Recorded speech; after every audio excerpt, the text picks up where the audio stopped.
يا قاتل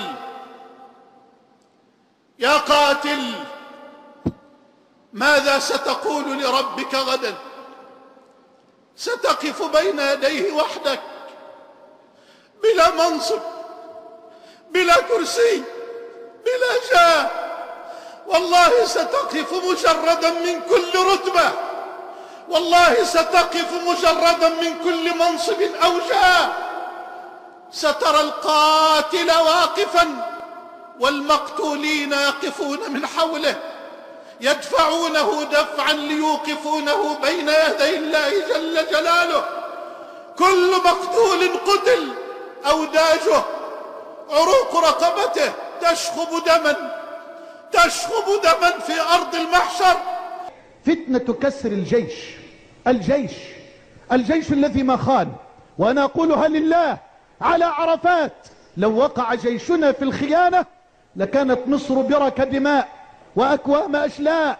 فلماذا يريد الآن هؤلاء أن يخونوا الجيش وأن يتهموا الجيش بالخيانة؟ لتتحول بلدنا إلى فوضى لا يعلم خطرها إلا الله. والله أقسم بالله على صعيد عرفات، والله ثم والله، لو كسر الجيش كما كسروا الشرطة، والله لن يأمن واحد منا في مصر على نفسه في حجرة نومه. والله لن يأمن على نفسه، لا أقول على مصنعه ولا أقول على ماله، وأن يكسر الجيش. فلننصح للمجلس العسكري، فلننصح بأدب، فلننصح بحكمة. لا ينبغي أن نخون الجميع، ولا ينبغي أن نتهم الجميع، وأن نحكم على الجميع بالتواطؤ والخيانة. كسروا الشرطة، فما الذي جنته البلد؟ انفلات أمني مروع، اختطاف في وضح النهار، اغتصاب في وضح النهار، نهب للمال على. بقول لوزير الداخلية ولكل وزارة الداخلية: اتكسرتوا قبل كده في 28 يناير ولا نسيتوا؟ امن الدولة اللي دخلوا الجحور واتحاكموا وطلعوا براءة. المرة دي مش زي المرة اللي فاتت. المرة دي بايه؟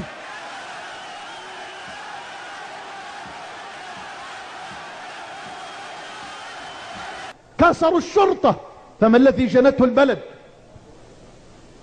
انفلات أمني مروع، اختطاف في وضح النهار، اغتصاب في وضح النهار، نهب للمال. فيما قتلني ماذا سيكون جوابك أيها القاتل؟ ماذا سيكون جوابك؟ والله لن ينفعك أحد، والله لن ينفعك أحد، ولن ينفعك منصب ولا كرسي ولا جاه ولا مال. اعلم أنك ستموت وحدك، وستقبر وحدك، وستبعث وحدك، وستسأل وحدك. وأثمن دور مصر، وأحيي لله كلمات الرئيس مبارك. والله لله حين قال بالأمس: لن تقف مصر مكتوفة الأيدي أمام حصار وتجويع الشعب الفلسطيني. كلمات رائعة يجب على الأمة أن تقدرها، وأن نأخذ على يده، وأن نعينه ونساعده، وأن نأخذ على يده، وأن نعينه ونساعده بين يدي الله جل جلاله. وستصبح الدماء التي ستسفكها لعنة عليك وعلى أسرتك وعلى زوجتك وعلى أولادك وعلى كل من أعانك على سفك هذه الدماء في الدنيا والآخرة. احذروا الدماء، احذروا الدماء، احذروا الدماء. مصر لن تحل أزمتها بالدماء، لأن الأخذ ببيان حرمة الدماء وحدها مفاده شل يد الجيش عن التكفيريين يعيثون في الأرض فسادا يقتلون الناس لا يرعون، ويحدثون الفوضى، ويسلمون الأرض والعرض لكل كافر عنيد. هذه عقيدتهم، ولكن الناس لا يعلمون. أشعر بالذنب على قتل أفراد الشرطة أو قتل لأفراد الشرطة في أحداث أسيوط 1981 ميلادية. تلك أمة قد خلت، مسألة وانقضت، لكن إن كنت تريد أن تنكأ جراحا قديمة فأقول كان المفروض هم يشعروا بالندم على قتلهم الأخ عنتر كمال في أسيوط، وقتلهم الأخ أحمد في المنيا، حتى لو قتلوا شخص واحد. هذا مبرر؟ وقتل الدكتور محمد محارب في سجن لمنطرة، وعلى أنهم اعتقلوا كل المعارضة لما قال جند من جنود الظالمين لابن تيمية: مين؟ أنا أحبك يا إمام، قال لولاك ما ظلم. طيب. لولا هذا الجندي اللي بينفذ تعليمات بالقتل وبالتعذيب وبهدم البيوت. بس ألست نادم بصراحة؟ يعني كنت أتمنى أن السادات لا يفعل ما فعل وألا نفعل معه ما فعل. ألا تبكي على حالك بعد هذا القتل؟ يعني أنا أرى أنه اجتهاد، قد يكون مصيبا قد يكون مخطئا، ولكن بالتأكيد كان اجتهاد بدافع خدمة الإسلام، خدمة الدين، أن يبقى في سلطة بتقهر الحركات الإسلامية. بس خدمة الدين بالدماء يا باشمهندس؟ والله ما أنا ما أعرفش برضه أن سلطة يعني تسفك دماءنا وبعدين تسألنا أنا خدمة الدين بالدماء. لا، الدفاع الشرعي ده حق موجود في القانون، في الإسلام، في العرف. ان انت لما يكون في خطة منظمة لتصفيتك ولإزاحتك من المشهد السياسي فمن حقك ان تدافع عن نفسك. كان العرف وقتها يا سيدي في كل الثورات ان تكون مسلحة. عبد الناصر قام بثورة مسلحة استخدم فيها الدبابات وكل اسلحة الجيش المصري، لكنه لم يواجه مقاومة، فدي اللي خدمته، خلت القذافي قام بثورة مسلحة. طيب حنتناول الموضوع ايضا، تسمح لي حنتناول ايضا. فينبغي عليه أن نبين الآن، لأنه قد توجب من قبل وقبل وقوع ما وقع.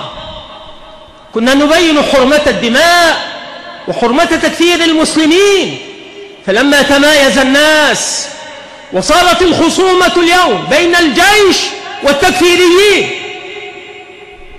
فيقال للجنود والضباط: احذروا الدماء،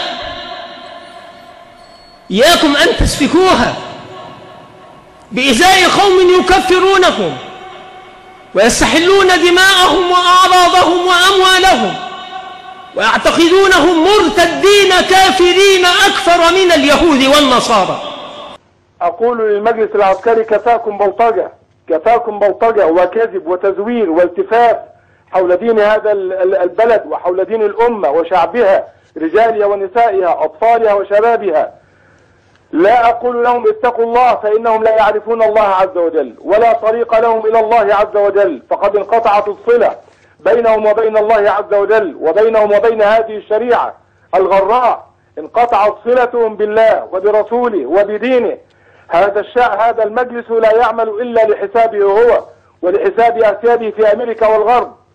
فأنا أنادي نداء إلى جميع القوى الثورية والسياسية والأحزاب الإسلامية وغير الإسلامية، أناديهم وأتوسل إلى الله عز وجل أن يستجيبوا لهذا النداء وأن يخرجوا خروجا عاجلا الآن وليس الغد أو بعد الغد. لا ننتظر كثيرا، فإن كل انتظار يساوي دماء الأبرياء. فيقال لهم: غلوا أيديكم. ينبغي البيان، ينبغي على المفتي وعلى دار الإفتاء وعلى كل ناصح للأمة ممن آتاه الله علما أن يبين الحكم الشرعي في هذه المسألة، وإلا فهو غش للمسلمين. ومن سكت فهو حاطب في هوى التكفيريين، سيعيثون في الأرض الفساد وستفنى البلاد والعباد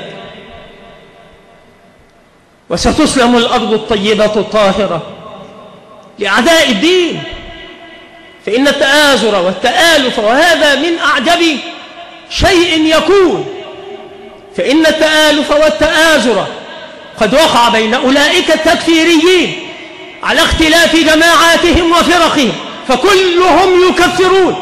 وقع التآزر والتآلف والتعاهد بينهم وبين الأمريكيين من أجل تقسيم المنطقة إلى دويلات لهم منها حظ ونصيب. ما كنت أظن يوما ولا ذار لي بخيال أن مشروع التقسيم وأن مشروع الشرق الأوسط الجديد يمكن أن يشارك فيه الإخوان المسلمون ولا غيرهم ممن ينتمي إلى الإسلام وهو من أهل القبلة. ما كان ذلك يدور لي ببال ولا على خيال، ولكنه كان ووقع وصار ويحاولونه، فالله المستعان وعليه التكلان، وهو حسبنا ونعم الوكيل. وصلى الله وسلم على نبينا محمد وعلى آله وأصحابه أجمعين.